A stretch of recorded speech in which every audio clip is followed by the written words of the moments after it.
Graças a Deus. Seguimos então com a nossa escola bíblica de férias. Vamos agora para algo mais prático e também algo que não apenas produza conteúdo para o nosso intelecto, como foi a primeira aula, mas também produza conteúdo, não é, para o nosso espírito, né? A nossa alma como um todo. Bem, queridos, ainda com relação ao laboratório, só quero tranquilizar os irmãos que se você vai olhar o número lá, eu repeti a ordem lá das inscrições, eu repeti lá no grupo agora no intervalo, você vai ver que tá a primeira mensagem de hoje lá. Assim, se nós não conseguirmos mais monitores, tá, queridos? Fica tranquilo que a gente vai fazer 2 turmas, tá? Eu fui incomodado com Deus para fazer isso, porque senão você vai olhar a quantidade e vai falar, não cabe mais ninguém. Não, fica tranquilo, eu faço outra turma, tá? De maneira que você vai ter uma vez, mas nós e os monitores viremos 2 vezes. Uma hora atender uma turma, outra hora atender outra, tá bom, queridos? A gente faz isso em nome de Jesus, tá? Bem, voltamos à nossa tela, falando um pouquinho e destacando o mais importante na interpretação da Bíblia, lembrarmos de que ela é divina e humana, certo? E isso muda muitas coisas. Entender que no aspecto divino, para eu entender Deus, eu preciso conhecer a palavra como um todo, eu preciso ter vida com Deus, eu preciso andar com Deus, eu preciso ter sensibilidade de Deus na minha vida, não é? E eu preciso principalmente ter o exercício da piedade mais relevante, tá, queridos? Que é a prática da oração, tá, queridos? O conhecimento bíblico, o conhecimento sobre Deus, a sensibilidade com Ele, o caminhar com Ele, a vida de oração e de piedade com Ele, vai me produzir, então, informações e uma visão mais clara da interpretação bíblica. Agora, se ela é humana, eu preciso também entender que existe um escritor humano, que existe uma pessoa que escreveu, que está numa sociedade específica, de uma língua específica, tá? De um contexto histórico específico. Então, eu preciso entender isso. Tá bom, amados? Então, quando a gente fala, por exemplo, de interpretação gramatical e histórica, nós estamos dando ênfase de que a Bíblia também ela é humana e, por isso, ela precisa de conhecimentos linguísticos e também de conhecimentos históricos. Tá bom, queridos? Jamais a profecia teve origem na vontade humana, mas homens falaram, escreveram da parte de Deus, movidos pelo Espírito Santo. 2 Pedro 1, 21. Bem, características dessa escritura divina humana. Ela é plenária, é toda inerrante, toda a palavra de Deus e não apenas parte ou parcial.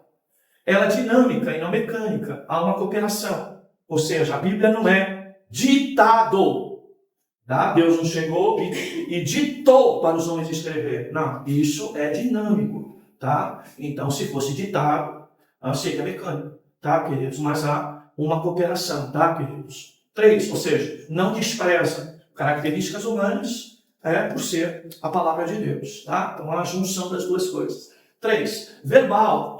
E não apenas conceitual. Deus não deu o conceito e aí o homem lá escreveu em palavras detalhadas aquele conceito. Não. Nós entendemos, e a defesa da linha reformada é que um pensamento é uma palavra antes dela ser expressa. Tá? Então não dá para separar a ideia do pensamento e da expressão. Tá? Mas ela é verbal, tem a ver sim com a palavra, está escrita exatamente o que Deus quis se estivesse escrito. Tá? Ela é sobrenatural. Nós temos que entender que a palavra ela produz principalmente transformação e gera novas vidas. Tá? Então a conversa de Jesus com Nicodemos. Nascer da água, palavra, e do Espírito. Certo, queridos? Entendemos que esta palavra em nós, ela gera transformações, mudanças, evidências nas nossas vidas de que ela está agindo sobre nós, tá? Bem, então hoje o nosso exercício é esse aí. Vamos ver. Vamos falar um pouquinho hoje de texto, contexto e intertexto. contexto imediato ou contexto remoto ou amplo, tá? Bem, então veja, nós falamos bastante aqui em termos gramaticais que eu tenho que tomar muito cuidado em interpretar apenas usando uma palavra isolada. Eu posso fazer sim uma exegese de uma palavra isolada, mas todo o contexto, tá?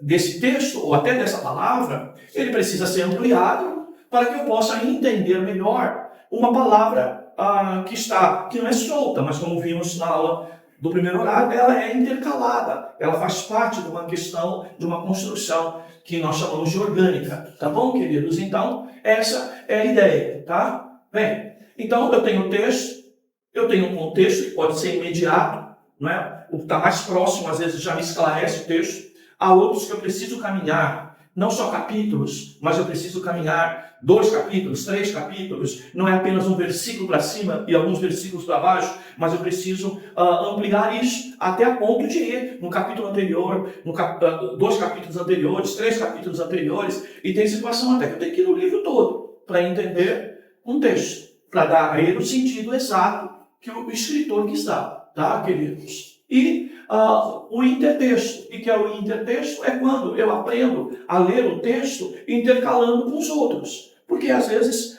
cada versículo que lemos, ou cada oração que observamos, oração em questões gramaticais, né? Ou períodos que eu eventualmente leio, eu vou observar que eles estão intercalados. E que um dá luz para o outro, tá, queridos? Então, como que nós fazemos isso? Então, eu falei para vocês de um recurso que se usa muito na auditoria, tá? Principalmente quando você vai fazer contagem de inventário numa empresa com a produção em andamento, tá? E você precisa contar, estabelecer o número exato em determinado momento, tendo, digamos, a produção ainda andando, tá? E você tem que tomar cuidado, porque às vezes você pode pegar produto que foi utilizado para uma produção anterior e você informar numa realidade de hoje, quando ela foi consumida ontem, tá? Ou na hora 0, quando ela foi consumida na hora, não é? Na hora 11. Então, essas coisas todas se estabelece, então, essa linha, tá? Que nós vamos falar um pouco hoje, tá? Que é a ideia do cut-off, tá? Então, quando eu separo o texto, que muitas das vezes a explicação que está na Bíblia, tá? De um assunto, de um tema que está lá, aquilo muitas das vezes não nos dá a luz necessária que nós precisamos, tá? Aquela organização da Bíblia, aquelas palavras que estão em cima do texto, elas não são inspiradas. Ela apenas faz parte de uma organização. Mas o que é inspirado é o miolo, é a palavra mesmo. Aquilo ali é uma organização. Versículo por versículo também não é inspirado. O versículo também faz parte de uma organização, tá? Quando foi escrito tudo sequencial de uma vez só, tá? Então a organização de capítulo e versículo também não é inspirada, tá, queridos? Então, eu preciso então definir isso. Então isso aqui a gente chama de cut-off ou linha, não é? Linha de corte.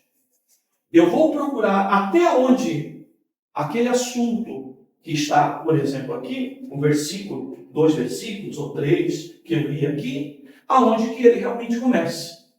E aí eu vou cortar aqui, certo? Isso para cima não é tão importante para mim, que já não faz parte desse contexto imediato, tá? Ou até remoto. Mas não é só onde começa o assunto, mas aonde ele também termina. Aí eu vou fazer essa linha aqui. Então, daqui para cima não é tão importante para a minha interpretação. Daqui para baixo também não é tão importante. E aí, então, eu faço, ok? Essa, digamos, pequena Bíblia dentro da Bíblia para entender aquele assunto em que o escritor está desenvolvendo ou falando. Tá bom, queridos? O texto sugerido nosso aí, então, é João 9. Capítulo 10, ou melhor, capítulo 9, versos 10 até o 12. Vamos abrir lá?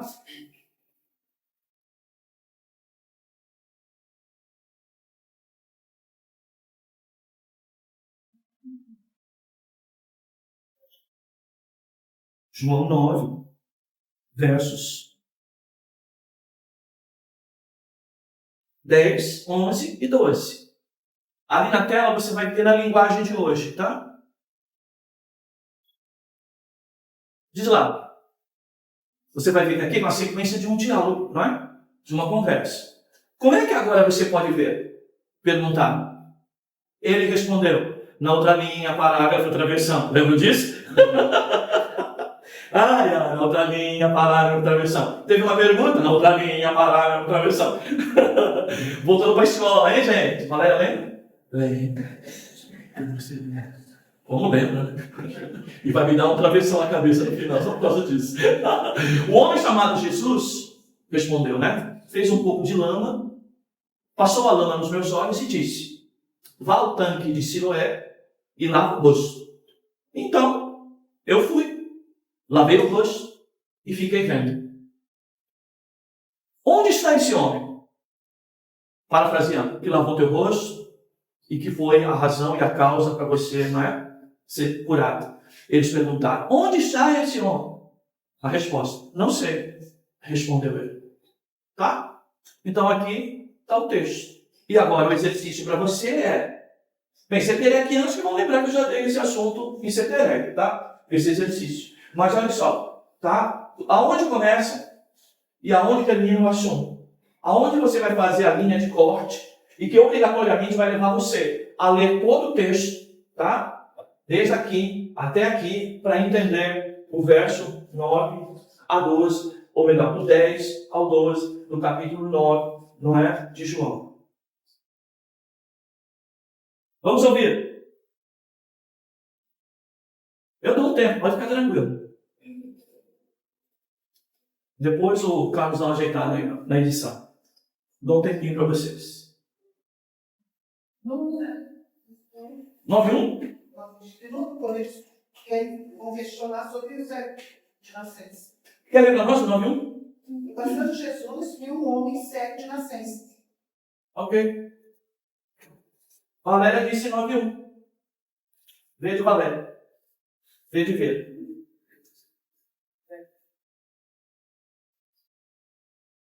Quem mais?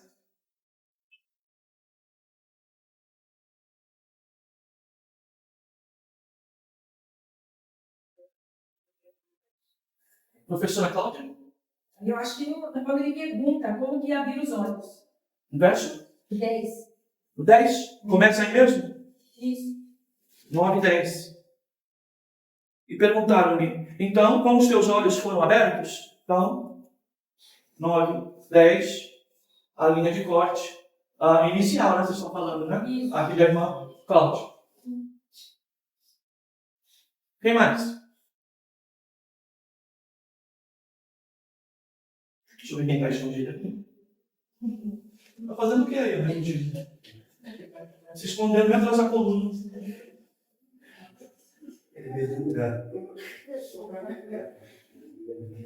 Foi viajar, perdeu o lugar.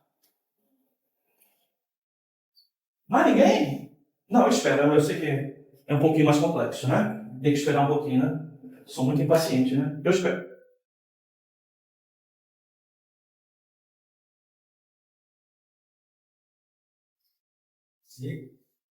Versículo 5? 5? Sim. Do capítulo 9? 9:5, é isso? Sim. 9:5. Enquanto estou no mundo, sou a luz do mundo. 9:5. De quem é? Pantoja, né? Versículo 2, pastor. Oi? 2. Versículo 2 ou 9? E seus discípulos me perguntaram: Rabi, quem pecou? Porque ele... quem pecou para que ele nascesse cego? Ele ou seus pais? Então, verso 9, capítulo 9, verso 2, Anivaldo. Já temos 4 posições, todas elas diferentes. Verso 8. Verso 8? 8. Verso 8. 9 e 8.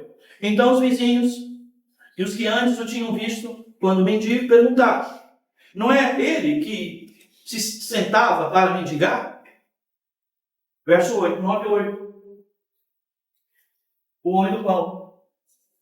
Lá em onde? Verso 6. Hã? 6. O 6, 9, 6? É. Tendo dito isso, cuspiu no chão e fez barro com a saliva e aplicou sobre os olhos do cego. É esse? 9, 6, irmã Eliane. 4, pastor. 4. 4. Enquanto é dia, é necessário que realizemos as obras daquele que me enviou. A noite vem, quando ninguém pode trabalhar. 9, 4, da irmã Maria.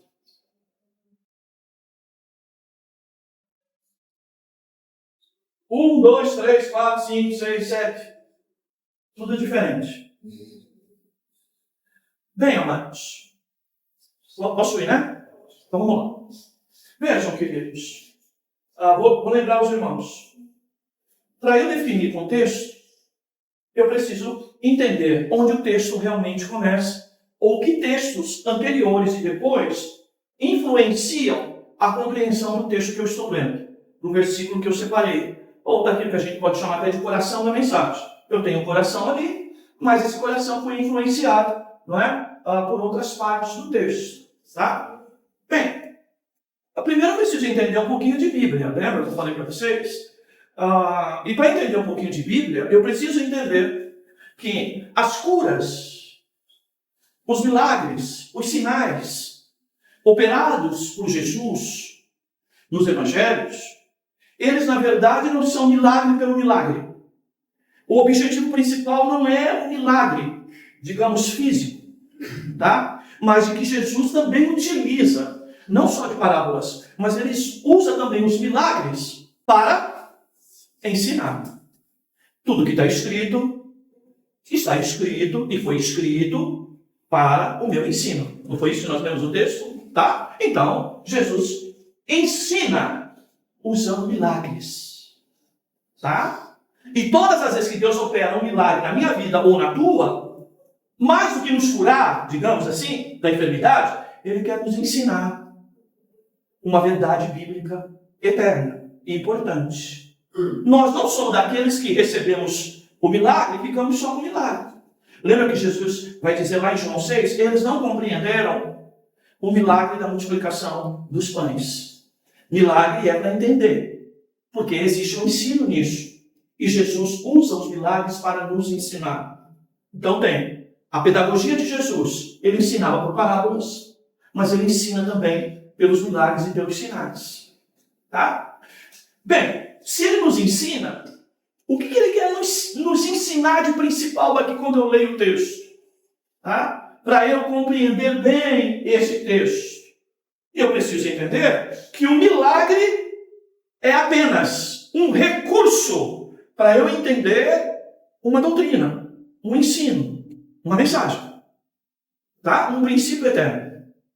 Ok, queridos? Então, a gente, quando passa pelo catolicismo, a gente aprende que recebi uma graça. O que é isso? Recebi um milagre. A gente passa por igreja pentecostal, ou neopentecostal, a gente vê o pregador falando apenas de milagre, de cura, e quem quer ser curado, vem aqui para frente que eu vou orar para você ser curado. Mas isso não é o Evangelho.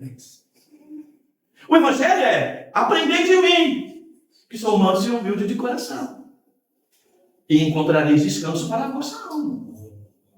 Então, se você olhar o texto para buscar pela perspectiva do milagre, qualquer um desses aqui está certo. Mas o principal não está aqui. Tá? O principal, principalmente, queridos, é aquele que Deus está revelando quem é Jesus. Tá? E aí quem chegou mais perto, acho que foi a irmã Maria, né? Mais perto. Né? Não emplacou, mas chegou bem pertinho. Por quê? Aqui, né? O irmão Pantoja, verso 5, né? O irmão Pantoja acertou. De pronto. Que é a ideia aí de que Jesus está se revelando. E ele diz, enquanto estou no mundo, sou a luz do mundo. Então, primeiro, o texto que fala de cegueira, o texto que fala de um cego, um texto que fala de alguém que não vê, um texto que diz de alguém que não sabe distinguir a luz das trevas, um texto que está dizendo que alguém, não é? vive sob trevas o tempo permanente inteiro, tá? Esse texto revela Jesus em meio a tudo isso. E revela quem é esse Jesus. Então, veja, eu sou a luz do mundo. Mas aí ainda não é o Kutiov. Aí apenas um indício. Que indício é esse? De eu olhar o texto, lembra? E enxergar Jesus, ou quem Jesus é. O texto revela o que de Jesus? Revela que Jesus é a luz. Veja, a expressão aqui é de exagero, de uma força tal, ok? Por conta do quê? Porque para alguém que é cego, tá? A luz agora passa a ser uma referência que todo cego precisa. Tá? Bem, queridos, essa expressão, eu sou a luz do mundo, aí você vai ler o texto, vou voltando, capítulo 9. É muito pouco o capítulo 9. É o capítulo 8. É o verso 11, em algumas traduções, na minha que é 12, que ele vai dizer no verso, na minha 12, tá? Só pode ser 11. João 8, 11 ou 12, ele vai dizer: então Jesus voltou a falar-lhes, ou a ensinar-lhes: eu sou a luz do mundo. Quem me seguir jamais andará em trevas, e então terá a luz da vida. Tá bom, queridos? Então o Kutiov aqui é o 8:11. Onde Jesus começa a falar de que ele é a luz? Tá? Aonde que Jesus começa a falar que ele ilumina, que ele revela, que ele esclarece, que ele traz à revelação aquilo que alguém não pode ter? Aonde que Jesus começa a falar sobre isso? É no 8:11. Se você pegar o 8:11, ele fecha certinho, como se fosse continuação, tá? Do próprio 8:11, o 9:5. Porque enquanto estou no mundo, sou a luz do mundo. Tá, queridos? Então você vai ver Jesus não dizendo: eu sou a cura da cegueira física. Não. Tá? Jesus vai dizer: eu sou a luz do mundo. Então eu vou concordar 8:11, já que eu entendi de que o milagre é para me ensinar algo relevante sobre a eternidade. O texto me revela Jesus como a luz para o cego. Tá? Então eu vou combinar 8:11 com 9:5. Então, eu associando isso, eu vou entender que o texto revela Jesus como luz para os cegos. E aí, o que o texto quer dizer, irmãos? Tá? O texto quer dizer princípios sobre cegueira espiritual. Jesus cura literalmente aquele cego. Sim, mas é, acima de tudo, uma pedagogia de sacudir alguém para explicar coisas eternas. Veja a pergunta: quem pecou para que ele nascesse assim? Ele ou seus pais? Jesus não dá conversa para isso. Por quê? Não importa. Por quê? O ensino da cegueira espiritual é a linha que nós aplicamos, é a interpretação do pecado original. E qual o pecado original? Exceto Adão e Eva, todos nós nascemos em pecado. Fomos feitos em pecado. Tá? Então quem olha uma criança e fala: inocente, você está errado, não é inocente. É sem consciência. Não sabe discernir ainda o certo e errado. Mas de inocente, ela não tem nada. Mas dias ou menos dia, essa árvore do pecado começa a dar os seus frutos. E vai aparecer. É uma mentirinha aqui. É um lápis que não é dele, que voltou junto no material da escola. Não é? Vocês vão fazer isso, vão revisar lá o material escolar dos filhos. Que lápis é esse? Esse lápis não é seu. Eu troquei com um amiguinho. Aí aperta. eu gostei, e peguei do amiguinho. Aí ele começa. Já tem pecado. Pode ser pequeno, porque a árvore leva um tempo para dar o fruto. Algumas não cedo, outras demoram. E isso é o pecado. Então o que Jesus está falando ali? Jesus está falando de que todos precisam de Jesus para serem curados da sua cegueira espiritual. E curados por Jesus, eles possam ter a eles revelado a eles e dado a eles discernimento a respeito da sua condição e a respeito da sua realidade. Tá, queridos? Vamos ler o 8:11? Vamos lá. Então Jesus voltou a falar-lhes: eu sou a luz do mundo, quem me seguir jamais andará em trevas, mas terá a luz da vida. Mas os fariseus disseram: tu dá testemunho de ti mesmo, o teu testemunho não é verdadeiro. Opa! Vou dar um testemunho lá na frente. Não é casual. O cego está ali para que Jesus seja revelado. Tá? E para que o testemunho seja prático. Tá?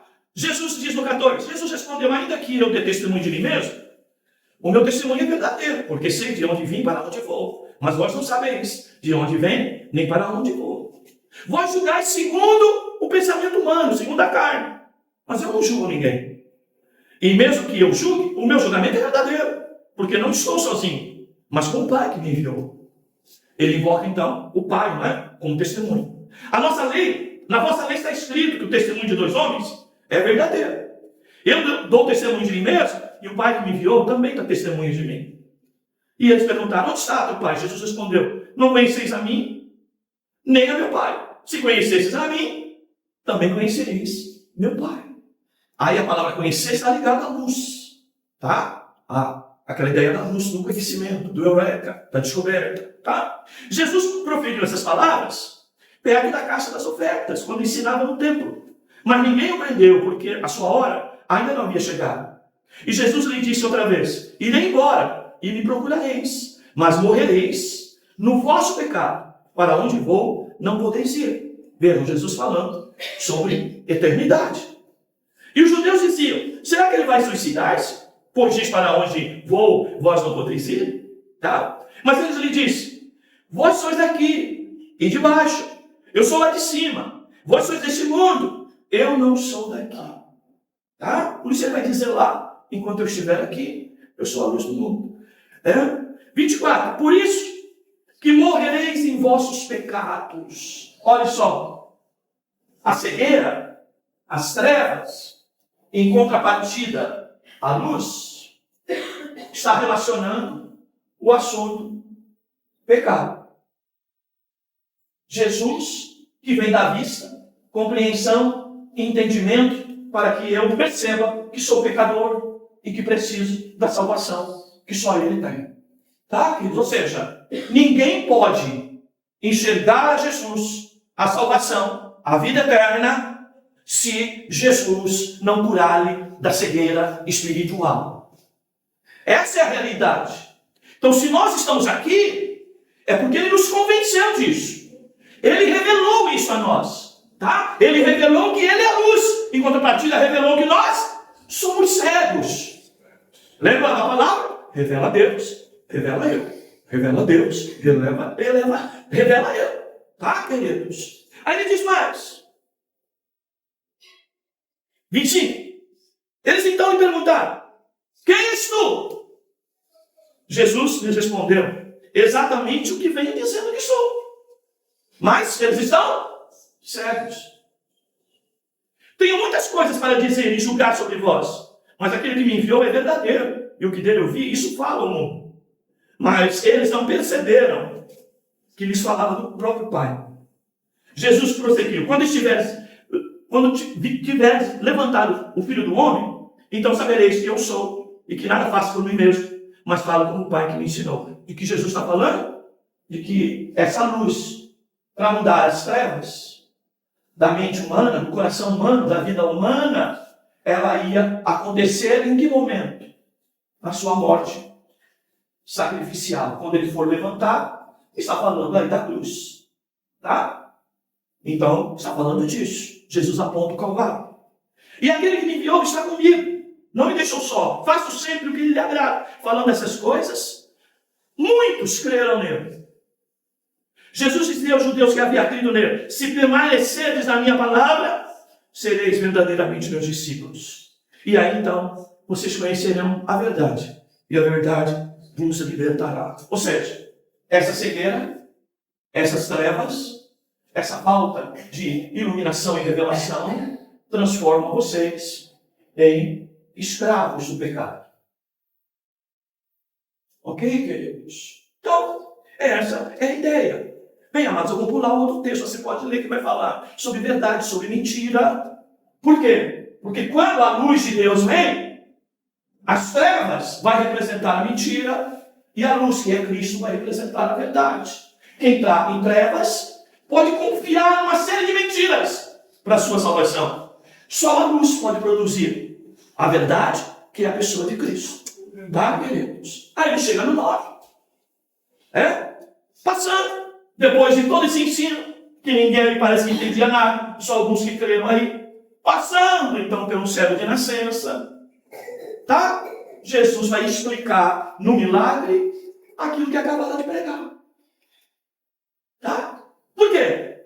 Porque judeu pede sinal. Lembra disso? Tá? E aí seus discípulos se perguntaram: Rabi, quem pegou para que ele nascesse cego? Seus pais ou ele? Jesus respondeu: nem ele, nem seus pais.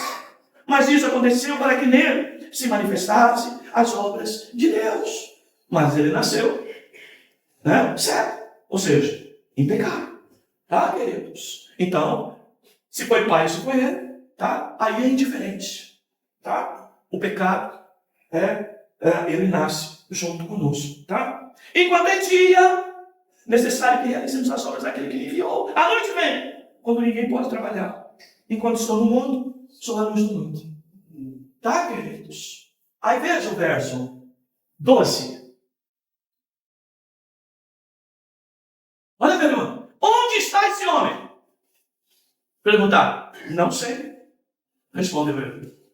Tá? Então veja que a ênfase aqui continua ainda sobre o milagre da cegueira física, da visão física. Tá? Bem, Jesus opera. E aí vamos. Aonde que termina? O Kutchov é a linha final. Nós vamos buscar onde começou. Agora, onde termina? Onde está esse homem? E outras perguntas: quem é esse homem? Quem é esse que te curou? Tá? Onde que ele está? Tá? Aí, vamos partir do 12 para frente. Então veja, o texto quer revelar Jesus como a solução para o pecado. Um pecado que todo mundo nasce com ele, cego, em trevas, que não enxerga isso, que não vê isso, a sua própria condição. Tá? Jesus então se revela como esse que esclarece, que convence pelo Espírito Santo agora do pecado. Tá? Aí vai o 13. Ocorreu que levaram aos fariseus um homem que foi cego. Era sábado, o dia que Jesus fez o barro e lhe abriu os olhos. Os fariseus também perguntaram: como ele passar a enxergar? E lhes respondeu: ele aplicou barro sobre os meus olhos, lá vi e passei a enxergar. 16. Por isso, alguns fariseus diziam: esse homem não é de Deus, pois não vai no sábado. Outros diziam: como pode um homem pecador fazer tais sinais? Veja, o legalista vai falar do sábado. O judeu nato vai falar do sinal, que um pecador não podia operar sinal. E houve divisão entre eles. E voltaram a perguntar ao cego: que dizes a respeito dele, visto que te abriu os olhos? O homem respondeu: ele é profeta. Só profeta? Não. Seguimos o texto. Quem é esse Jesus que o texto revela? Os judeus, porém, não acreditaram que um homem curado fora cego e passara a enxergar, enquanto não chamaram os pais dele. Então, eles perguntaram: é esse o vosso filho que dizeis ter nascido cego? Como, pois, ele está enxergando? Seus pais responderam: sabemos que esse é o nosso filho e que nasceu cego. Mas não sabemos como pode estar enxergado, nem quem lhe abriu os olhos. Perguntar a ele mesmo. Ele tem idade suficiente e falará por si. Olha só. Vejam o que é. Salvação é individual. Eu sei que ele era cego. Eu sei que ele nasceu cego. Mas eu não sei nada sobre quem o curou. Tá? A revelação está diretamente ao cego. Seus pais deles não puderam falar nada.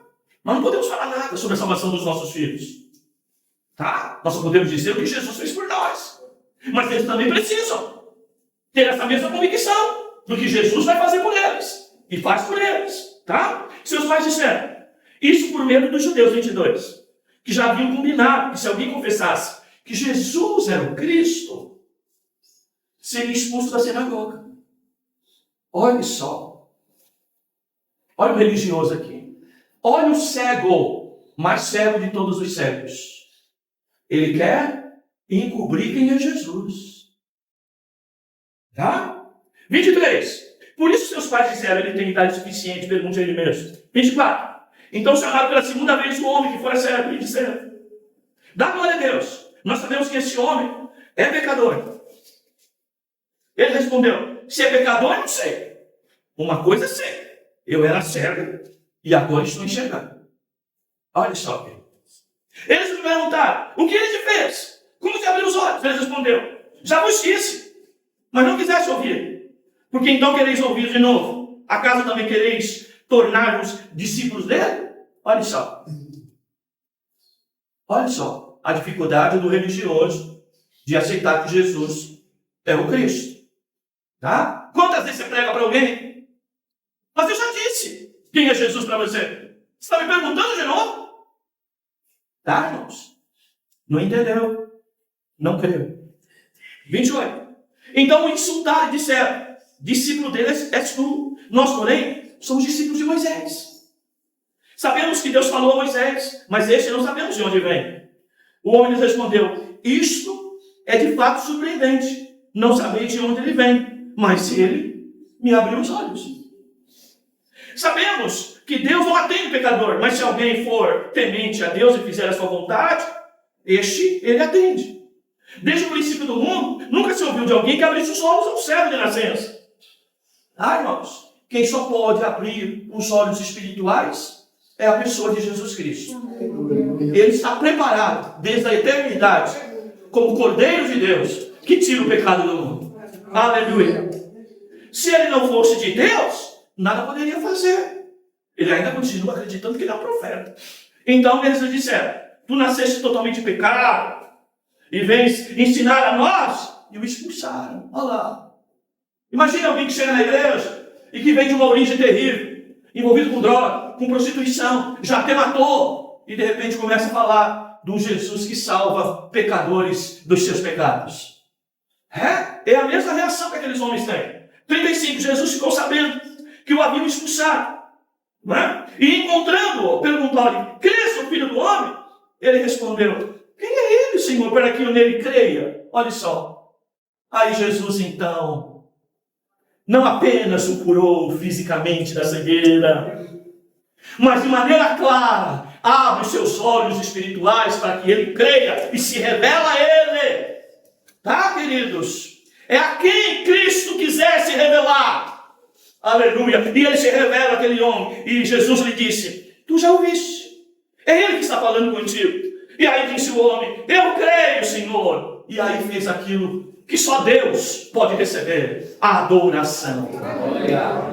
Dobrou o joelho e adorou. Aleluia. O milagre físico não levou essa consciência, mas era apenas uma pedagogia para ensinar algo maior. Bendito seja o nome do Senhor. Quantos que estão ainda na igreja, irmãos, esperando a cura de uma enfermidade, a cura de uma cegueira física, a resolução de um problema dessa vida. Mas nós, graças a Deus, estamos aqui. Aleluia. Porque Ele abriu os nossos olhos espirituais. Ele é a luz do mundo que se revelou a nós. Aleluia. E que mostrou a nossa condição de pecadores, mas mostrou o Calvário. Aleluia. Sua morte e sua vida, uma razão para que nós possamos ter luz e luz eterna. Aleluia. Jesus então prosseguiu. Eu vim a este mundo para julgamento, a fim de que os que não veem, vejam. Tá, irmãos? E para os que veem, se tornem cegos. O que ele está falando? Para aquele cego que não via, Jesus veio. para dar luz a ele.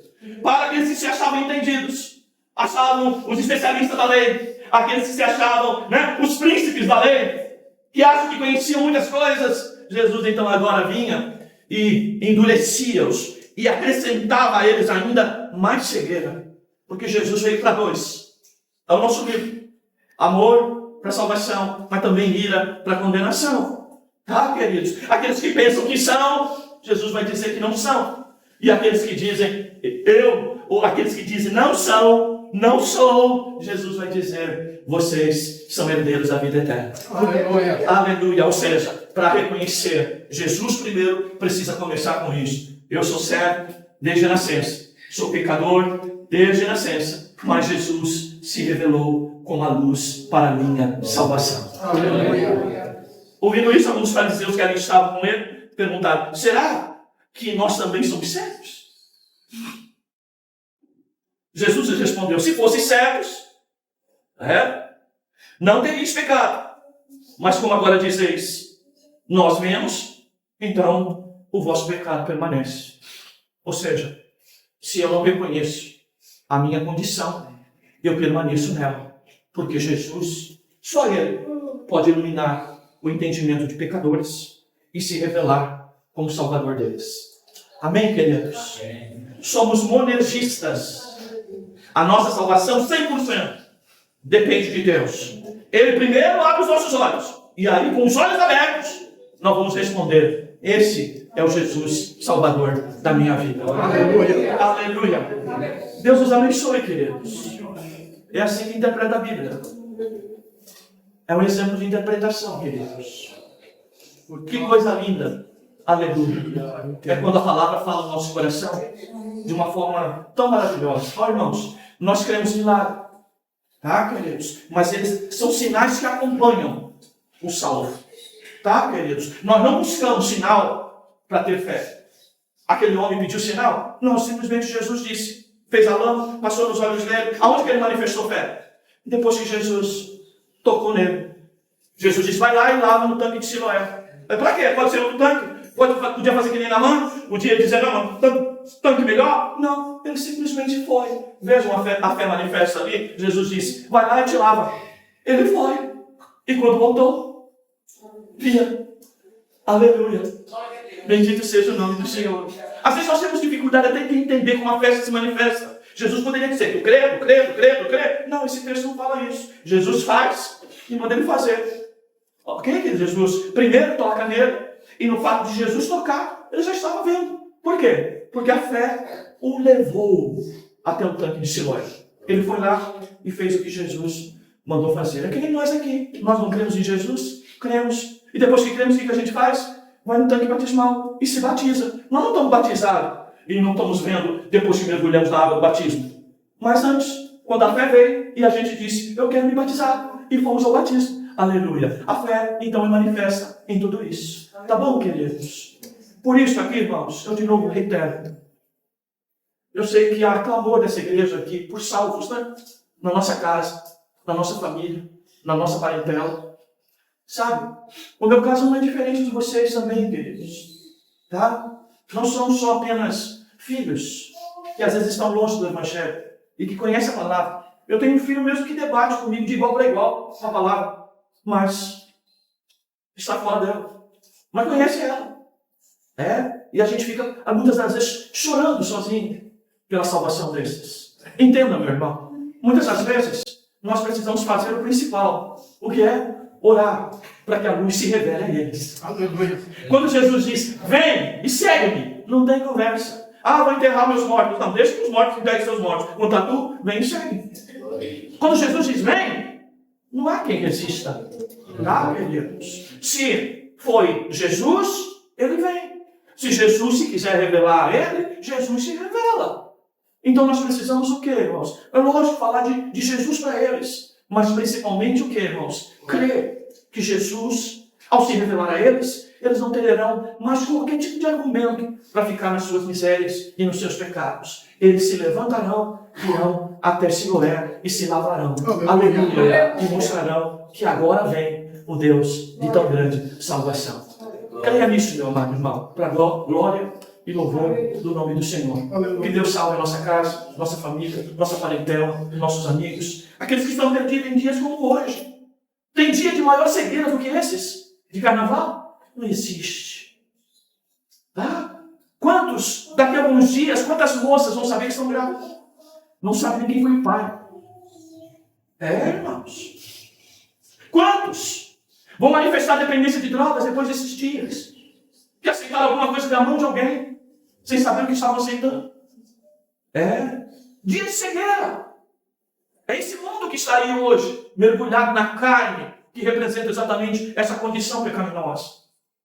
Mas nós, como diz o texto intercalado, aleluia, essa luz se revelou a nós, a verdade foi revelada a nós, e essa verdade nos libertou, aleluia, dessa cegueira, dessa dependência, dessa escravidão. Irmãos. Então oremos por aqueles que ainda não o conhecem, porque basta ele querer se revelar a eles. Não é o tamanho do pecado deles, a blasfêmia deles. Se Deus quiser se revelar, Deus se revela. Para quem quer que seja. Não adianta discriminar. Para quem não tem solução? Para Jesus tem solução sim. Aleluia. É nisso que cremos. Num Deus que não faz acepção de pessoas. E que aonde abundou o pecado, abundou a graça. Aleluia. Deus te abençoe em nome de Jesus. Aleluia. O hino novo, tá? Baixa tua cabeça, querido.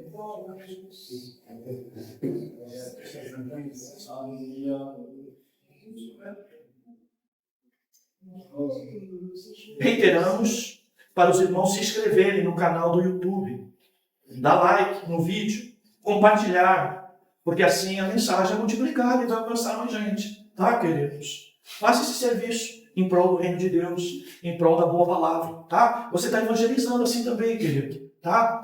Esse vídeo é um folheto que se está fazendo chegar a mais vidas. Então entre lá no canal e faça isso, em nome do Senhor Jesus. Baixa a tua cabeça, querido. Aplique a palavra aí no coração. Aleluia. Aleluia. Aleluia. Ele é o teu Salvador. Ele se revelou a ti. Como costumamos dizer, o Evangelho primeiro é uma má notícia. Você é pecador, nasceu em pecado. Você não pode fazer nada pela tua vida. Você está destinado ao inferno. Mas aí vem as boas novas. Aleluia. Jesus já pagou pelos teus pecados. Ele morreu na cruz do Calvário. Basta apenas que você creia nele. Aleluia. E ele, aleluia, vai se revelar a você. Vai manifestar essa fé. Aleluia. E vai te levar com convicção para a eternidade. Aleluia. Lembra daqueles que estão perto de ti que resistem? Ore para que Deus se revele a eles. Deixa a Bíblia aberta, em casa, deixa um folheto em cima da mesa, deixa o devocional lá aberto, fale de Jesus quando puder, mas acima de tudo, lembre, aleluia, quem se revela, essa é a obra plena do Espírito Santo, que revela Jesus como a luz do mundo. Ore para que Deus leve Jesus a se revelar àqueles que precisam enxergar a sua situação e enxergar, aleluia, o salva-vida, que é Cristo Jesus. Aleluia. Aleluia. Obrigado pela tua palavra, Senhor. Ela nos dá esperança. Não apenas para as coisas terrenas, que coisas dessa vida, mas ela nos projeta a eternidade. Obrigado por se revelar a nós, pobres pecadores, que tu és o nosso Salvador. Obrigado por nos amar quando ainda éramos pecadores. Tu olhou para aquele homem e não pediu nada a ele, apenas, aleluia, lavaste e mandaste ele até o tanque. Passaste, Senhor, as tuas mãos sobre a sua vida, sobre os seus olhos, aleluia, deste a tua palavra e mandaste ele se lavar no tanque. Deus Santo, Deus amado, obrigado por essa tão grande salvação. Revela-te àqueles que ainda não te conhecem. Glorifica o teu nome na vida de pecadores. É a nossa oração, é o nosso agradecimento. Em nome de Jesus. Amém. Amém.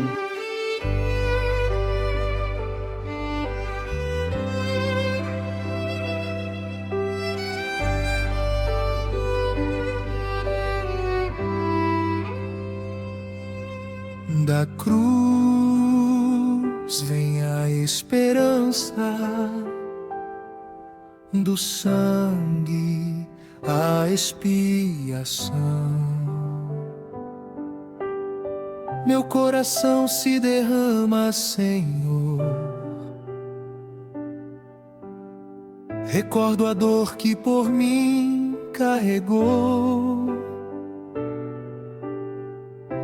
o santo traspassado na cruz. Minha culpa o teu sangue lavou. O que parecia derrota era o teu plano de amor. Na dor que rompe a noite, nasce a luz do Salvador.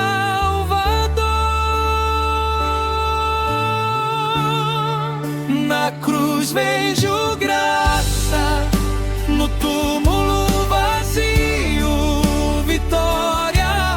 Jesus é quem salva, a Ele toda a glória. Não é pelo que faço, é pela tua redenção. As obras que eu vivo são fruto da transformação.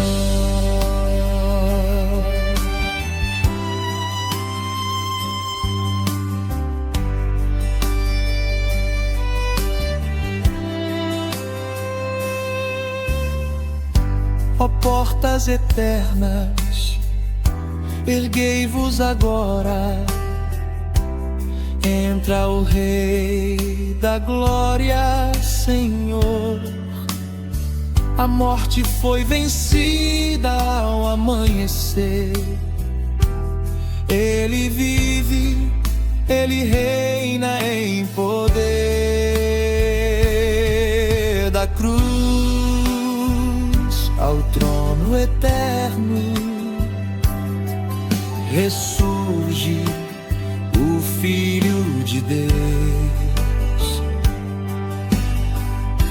o Rei que foi ferido, hoje reina entre os céus.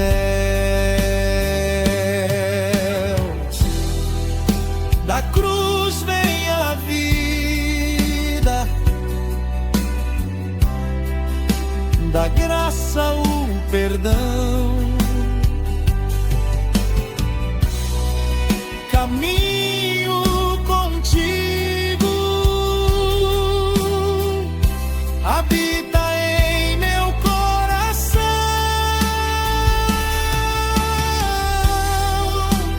Onde Cristo reina, tudo volta a florescer.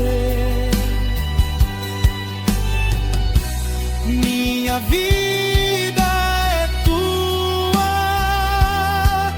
ensina-me a te obedecer. Na cruz vejo graça, no túmulo vazio, vitória. Jesus é quem salva, a Ele toda a glória. Graça que me alcança, vida que vem do altar, meu Salvador eterno, pra sempre vou te adorar.